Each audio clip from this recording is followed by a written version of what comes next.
Hi hello friends, today ஒரு bulk order back பண்ணிடலாமா? இவங்க நம்மளுக்கு நியர்பையில் தான் இருக்காங்க, அதனால் நம்மளே கொண்டு போய் இந்த கொரியரை சென்ட் பண்ணிட்டு வந்தோம். என்னென்னா, இவங்க நம்மகிட்ட 3600 ருபீஸ் கொடுத்துருக்காங்க. ஃபர்ஸ்ட் டைம் நம்மளோட பேஜில் 3600க்கு பல்க் ஆர்டர் எடுத்திருக்கோம்.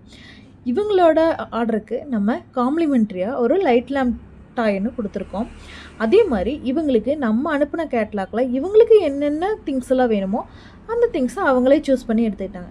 இது வரைக்கும் நம்ம பேஜில் 500 ருபீஸ் 1000 ருபீஸ் காம்போஸ் மட்டும்தான் நம்ம போட்டிருக்கோம். இப்போ வரைக்கும் அதுக்கு மேலே எந்த காம்போவும் நம்ம போட்டதில்லை. ஆனால் நம்மகிட்ட 3700 ருபீஸுக்கு ட்ரஸ்ட் பண்ணி வாங்கின சிஸ்டருக்கு ரொம்ப ரொம்ப தேங்க்யூ சிஸ்டர். இதே மாதிரி உங்களுக்கும் காம்போஸ் வேணும், இல்லை ஹோல்சேலில் பொருள் வேணும் அப்படின்னு நினச்சிங்கன்னா என்னோடய பேஜை காண்டாக்ட் பண்ணுங்கள். Thank you all.